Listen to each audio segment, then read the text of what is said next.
అని మీరు నమ్మింటే, మీకు తెలుసుంటే మరి మీరు 5 సంవత్సరాలు ముఖ్యమంత్రిగా ఉన్నారు కదా. ఆ ఇష్యూ జరిగిన తర్వాత 5 సంవత్సరాలు మీరు ముఖ్యమంత్రిగా ఉండి ఏం గాడిదలు కాశారండి? ఎందుకు ఎంక్వైరీ వేయలేదు బాలకృష్ణ మీద? మీరు ఇప్పుడు చెల్లెల మీద ప్రేమ ఉన్నట్టు మీరు మాట్లాడుతున్నారే. మీకు నిజంగానే చెల్లెల మీద ప్రేమ ఉంటే ఏ ఇష్యూ అయితే బాలకృష్ణ బిల్డింగ్ నుంచి అప్పుడు జరిగిందో ప్రభాస్కు నాకు సంబంధం ఉంది అని, అదే ఇష్యూని గత 5 సంవత్సరాలలో మీ సైతాన్ సైన్యం మీ సోషల్ మీడియాలో మీరు వాడుకోలేదా? నేను ఏ రోజైతే కేసు పెట్టానో, ఇలా జరిగింది, నా మీద తప్పుడు ప్రచారం జరుగుతుంది అని ఏ రోజైతే కేసు పెట్టానో ఆ రోజే నేను ప్రభాస్ అన్న వ్యక్తిని ఇంతవరకు చూడలేదు అని చెప్పాను. ఈ రోజుటికి కూడా నాకు ప్రభాస్ అంటే ఎవడో తెలియదు.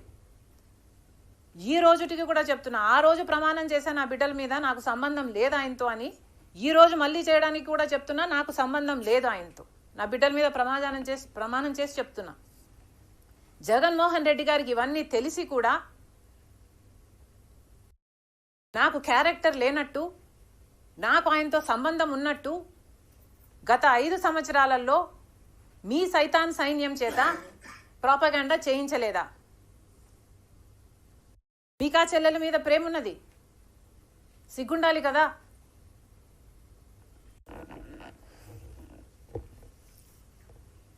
మళ్ళీ నా వీడియోనే ప్లే చేసి మళ్ళీ ఆయనకు మైలేజ్ వచ్చేటట్టు వాడుకుంటున్నారు.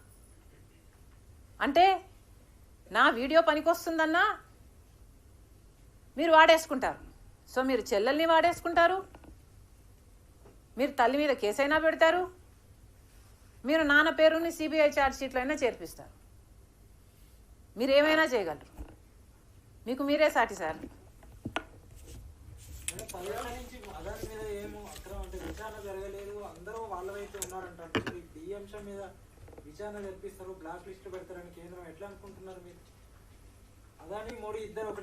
ఒక్కటే అంటున్నాం, అదే కదా రాహుల్ గాంధీ గారు పదే పదే చెప్తున్నది ఏమిటి? అదాని మీద ఎందుకు యాక్షన్ తీసుకోవటం లేదు?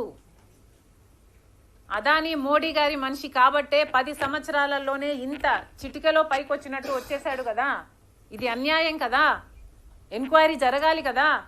మన ఏజెన్సీలు ఆయన అవినీతిని కనుక్కొని ఉండాల్సింది కదా. ఎక్కడో అమెరికాలో బయటపడ్డం ఏమిటి? వీళ్ళు గాడిదలు కాస్తున్నారా? గుడి గుర్రాలకు వెంట్రుకలు వీక్తున్నారా? ఏం చేస్తున్నారండి? ఇప్పుడైనా మేల్కోండి. ఇప్పుడు ఎక్స్ట్రడిషన్ ట్రీటీ ప్రకారము మోడీ గారి దగ్గర ఉన్న ఈ 2 ఆప్షన్స్. ఒకటి, either he has to extradite him, అంటే అదానీ గారిని అక్కడికి పంపించేయాలి ఎంక్వైరీ కోసం, or he has to prosecute him here, లేదా ఇక్కడైనా ప్రాసిక్యూట్ చేయాలి. సో మోడీ గారు సమాధానం చెప్పాలి. ఇప్పుడు ఏం చేయబోతున్నారు? ఇంత అవినీతి బయటపడింది. జగన్మోహన్ రెడ్డి గారు మోదీకి దత్తపుత్రుడు. ఏం చేయబోతున్నారు? ఎంక్వైరీలు వేసే దమ్ముందా? మీరు నిజంగానే దేశం కోసం పనిచేసే వాళ్ళ?